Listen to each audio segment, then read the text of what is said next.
So today I'm going to be ranking the Smashing Pumpkins. I have been a huge fan of this band. I've been listening to their music since I was in my early 20s. Thought it would be a good time to do this since they recently released their album Atum, a rock opera in 3 acts. So the Smashing Pumpkins released 12 studio albums. They've had different sounds over the years, but I thought they've always been a unique band. So I'm going to be doing this ranking from worst to best, not including any EPs, compilations, or any other projects where they released music online. This band has a kind of a strange history of releasing music like a little at a time, but I'm only going to focus on the studio albums. It's a controversial topic, so I'm sure you're going to have your own opinions. Let me know in the comments, but I hope you enjoy watching, and let me get... Coming in at number 12 is Seer from 2020. This is a concept album. It's a double album, but it was released on one CD. They played 80s synth pop on this one, electronic drums, things like that. And it's not really that good. I think if I want to listen to this type of music, I'd rather listen to a band like Depeche Mode, who actually put out a really good album this year. But for this album, Seer, the first 6 or 7 songs are forgettable. Then we have Anno Satana, kind of like the first decent song that's memorable.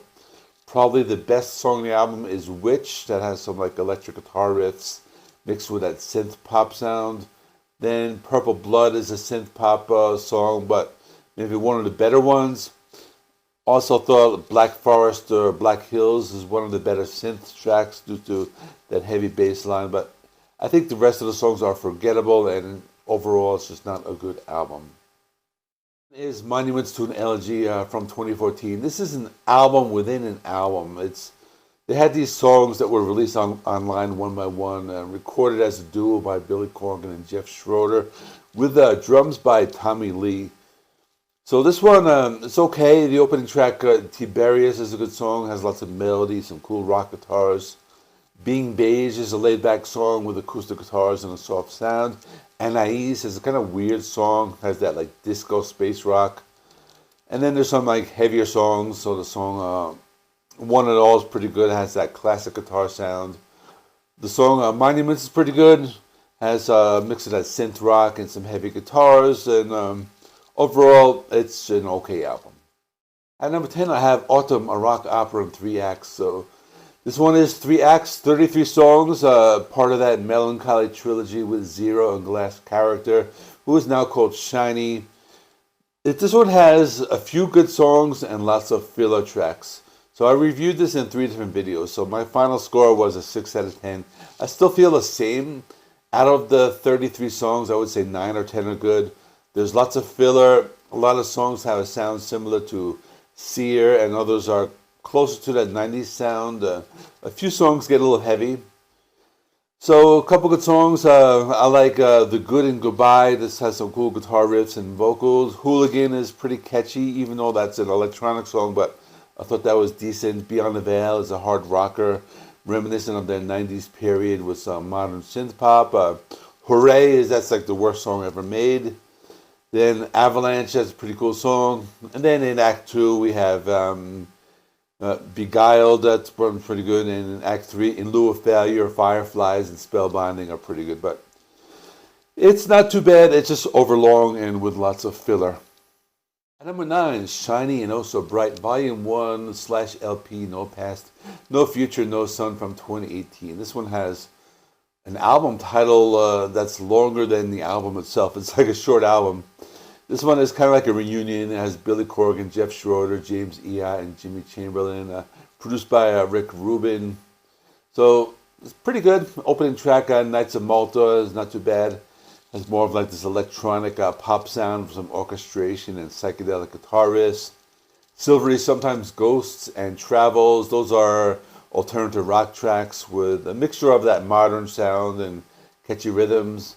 Then the song Solara, it's a harder rocker similar to like Beguiled from Atum. It has that like chugging sound.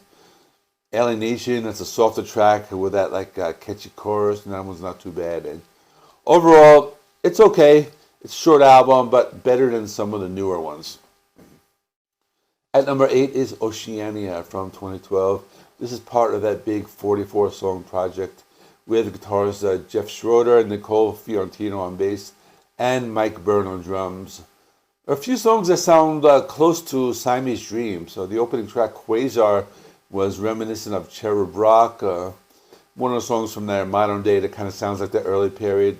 Then the following song, Panopticon, has a similar vibe, mix of that 90s and modern sound. And then Celestials is a ballad, kind of a little more reminiscent of like Tonight Tonight, but very enjoyable.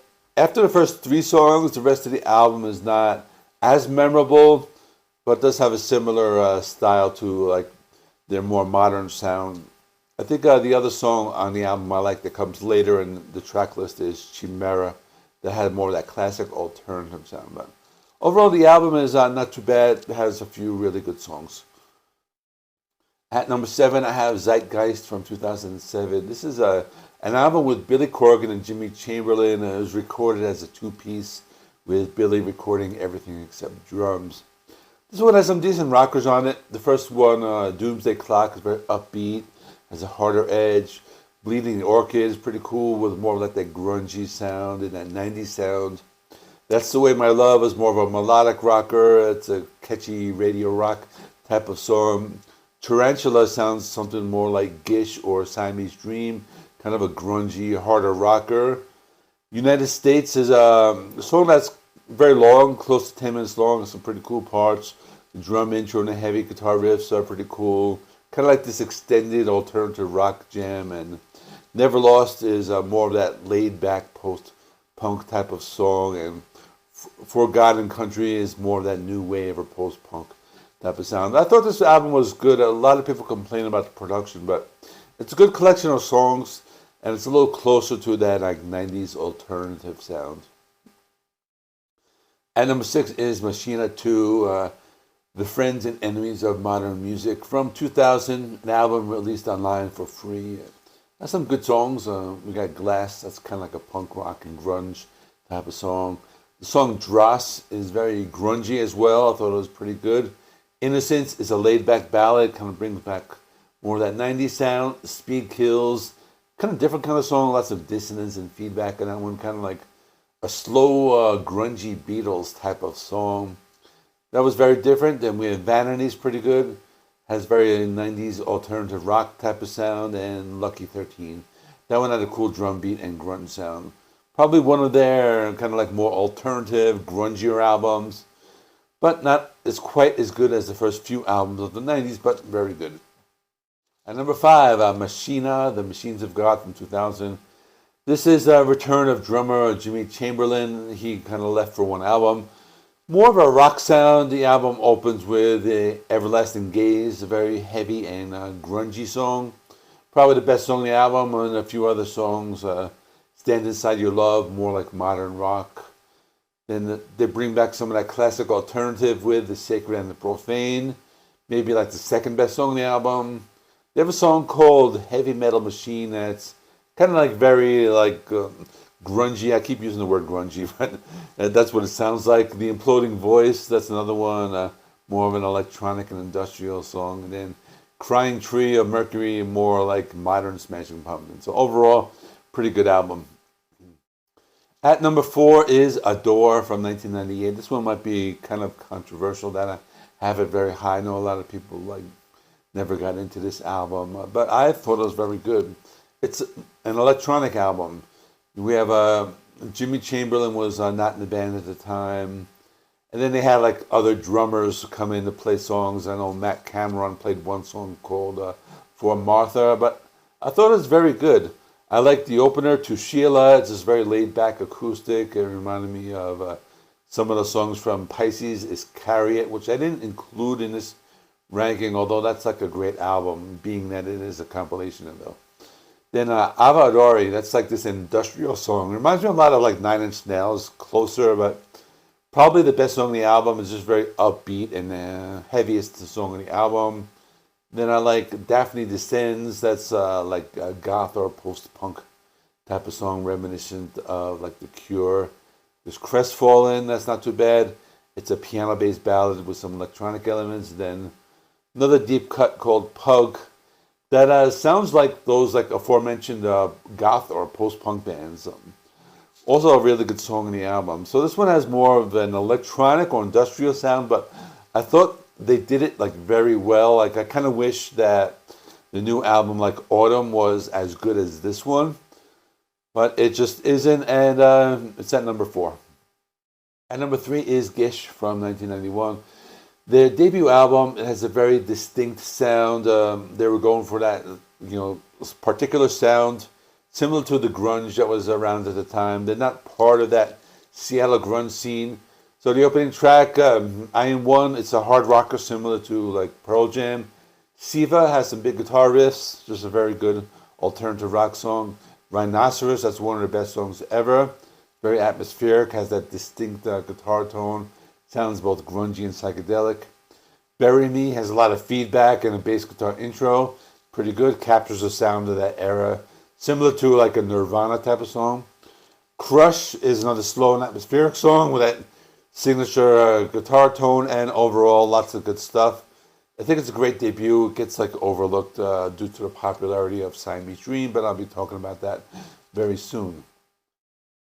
And number 2 is Melancholy and the Infinite Sadness from 1995.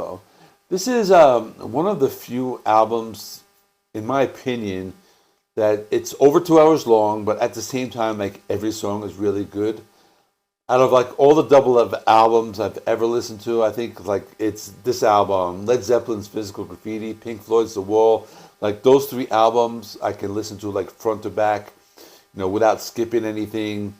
And this is one of them. So we have the singles, 1979, Zero, Bullet with Butterfly Wings, Tonight Tonight, Muzzle, and 33.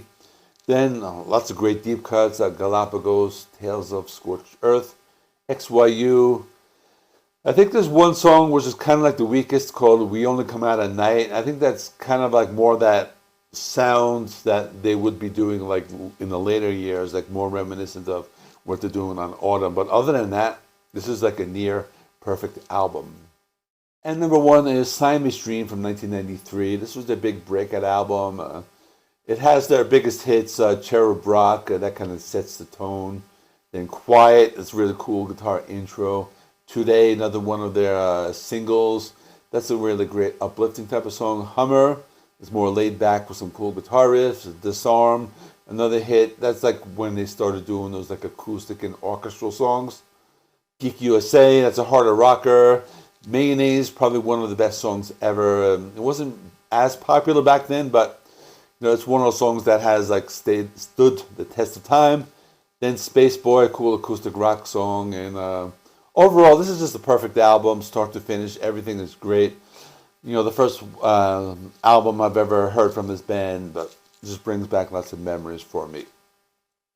So that is all. Thanks for watching. Please comment. Let me know what you thought. Let me know what I had too high or too low, or put your ranking in the comments. Thanks for watching. Check out these videos here. These are some of my latest Smashing Pumpkins videos, and I'll see you in the next one.